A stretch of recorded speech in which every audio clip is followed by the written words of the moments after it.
E aí, sétimo ano, tudo certo? Espero que sim. Hoje o nosso tema é Reforma Protestante e a gente começa a abordar esse tema na página 44. Beleza? Para quem quiser acompanhar, abra lá. Vou lá para o meu cantinho. Bora começar então. Bom, o que é a Reforma Protestante? É o surgimento de novas igrejas na Europa. Ok? Até 1517 só havia igreja católica. De 1517 em diante, então, novas igrejas surgem. E por que que isso acontece? Bom, a Igreja Católica estava em crise devido ao crescente poder dos reis. Os reis, que se tornaram reis absolutistas, queriam poder controlar as leis, os impostos e ter poder sobre tudo em seu território. A igreja naquela época decretava leis em alguns feudos, cobrava impostos e tal, e os reis absolutistas não querem mais permitir isso, eles querem poder controlar tudo.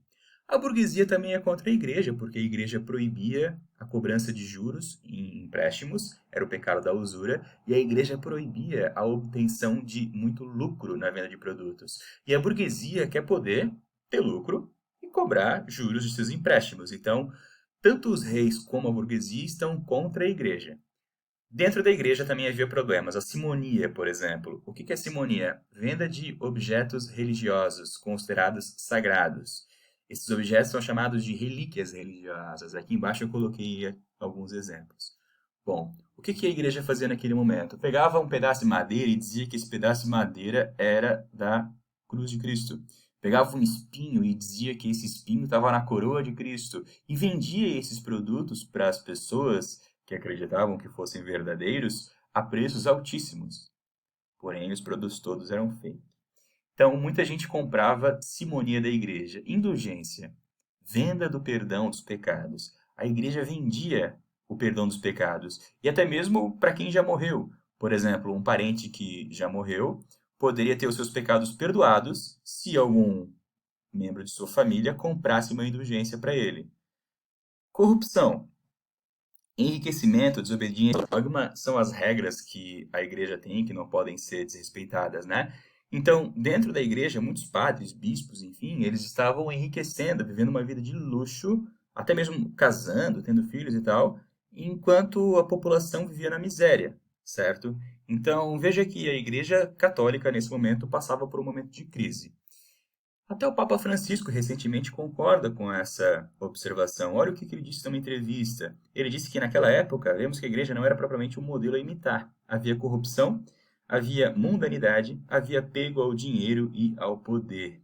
Então, o próprio Papa atual, né, o Papa Francisco, ele olha para aquela época da Igreja Católica e percebe que os homens que comandaram a igreja eles não estavam muito sintonizados com os ensinamentos verdadeiros de Cristo, né? Ainda bem que isso mudou. Muito bem. Quem é que foi a primeira pessoa a lutar de verdade contra isso daí? Lutero. Lutero é esse rapaz que era um padre e professor de teologia na cidade de Wittenberg, na Alemanha. E ele, muito revoltado com a situação da Igreja Católica naquele momento, foi falar com o Papa pedindo para que ele mudasse a situação. Porém, Lutero não é ouvido. E depois disso, Lutero prega na porta de sua igreja em Wittenberg 95 pontos ou 95 teses que em que ele critica a Igreja Católica. Bom, são 95 pontos de crítica à Igreja Católica, certo?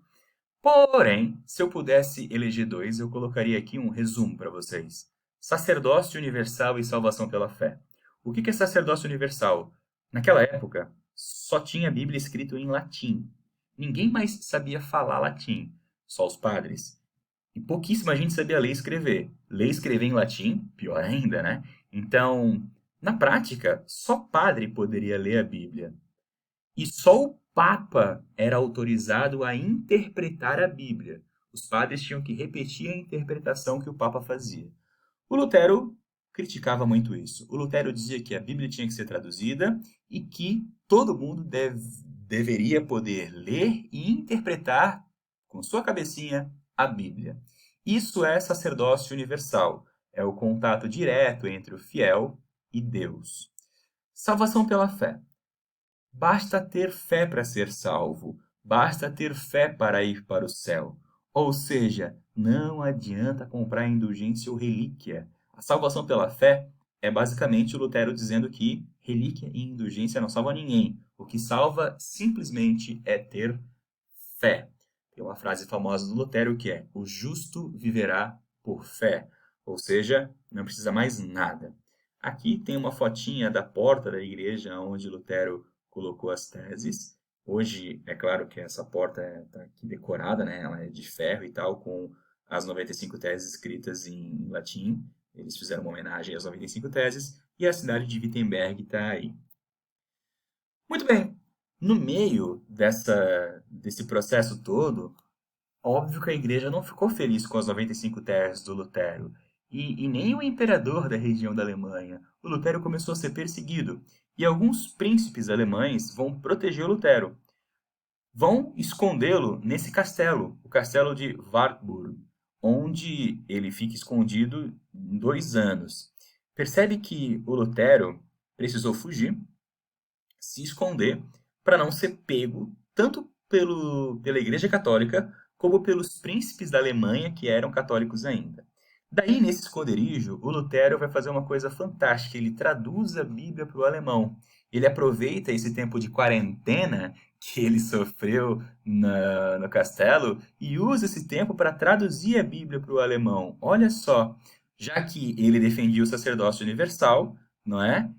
Onde todas as pessoas pudessem ler a Bíblia, ele traduz a Bíblia para o alemão, nessa sala que você está vendo aí, nessa escrivaninha também. O Lutero passou por um momento muito triste nesse isolamento dele, nessa quarentena que ele foi forçado a viver, aonde ele começa a se questionar do porquê tá ali, se estava certo e não sei o quê. E um dos pontos máximos desse desespero do Lutero é quando ele escreve numa madeira ali do esconderijo dele, ele escreve assim, ó, eu sou batizado. Por que ele escreve isso? Porque o Papa excomungou o Lutero. O Papa ficou tão revoltado com o Lutero que o Papa expulsou o Lutero da Igreja Católica. E o Lutero pensou, cara, não importa eu ter sido expulso da Igreja Católica, porque eu fui batizado. E você lembra que o batismo é basicamente o ato aonde a pessoa entra para a igreja cristã, não é? A pessoa se torna cristã a partir do batismo. Então, o Lutero dizia que não importava o que o Papa falava para ele, o que importava é que ele era batizado e ele era um cristão de verdade. Certo? Falei da Alemanha, né? Olha o mapinha da Alemanha. O que acontece? A crença do Lutero vai ser apoiada por alguns príncipes, por alguns reis da Alemanha. A Alemanha não era um país unificado ainda. A Alemanha era um monte de reinos separados. Olha esse mapa aí com vários reinos alemães separados. Estão vendo? Os reinos em amarelo são reinos que vão adotar o luteranismo, reinos que apoiam o luteranismo. Os reinos em verde são os reinos católicos, mesmo após Lutero. Já vou falar dos roxinhos depois, os reinos calvinistas. Veja só um detalhe aqui. Esses reinos da Alemanha, eles vão se tornar luteranos apenas após muita revolta e muita briga. O imperador dessa região toda, digamos, o comandante de todos esses reinos era o imperador Carlos V. E ele, depois de vivenciar muitas disputas e brigas, ele determina a paz de Augsburgo. Nesse documento que ele edita, a religião dos súditos de um reino passa a ser determinada pelo seu príncipe. Ou seja, se o rei, por exemplo, da Saxônia, né, tá aqui, ó, se tornar luterano, todas as pessoas devem se tornar luteranas também. E assim para todos os reinos. Beleza? Aqui, ó, um super gráfico, né? Um super design aí para tentar mostrar a diferença entre a teologia católica e a protestante. Então, para os católicos, Deus tem a sua palavra expressa na Bíblia. O Papa interpreta a Bíblia e aí as pessoas seguem essa interpretação do Papa. É isso que a Igreja Católica defendia naquele período. Mas o Lutero não. O Lutero é diferente. Para o Lutero, Deus tem sua palavra na Bíblia, mas a própria pessoa deve poder ler a Bíblia e interpretar ela com a sua capacidade de interpretação. Ou seja, eu posso dizer que o Lutero ele é antropocentrista e humanista, porque para o Lutero a pessoa deve poder ler a Bíblia e interpretar a Bíblia com a sua capacidade, sem a interferência de outra pessoa ou outra igreja, não é?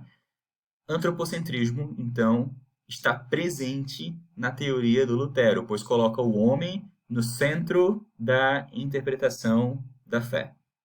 Beleza? Bom, a igreja luterana basicamente é essa.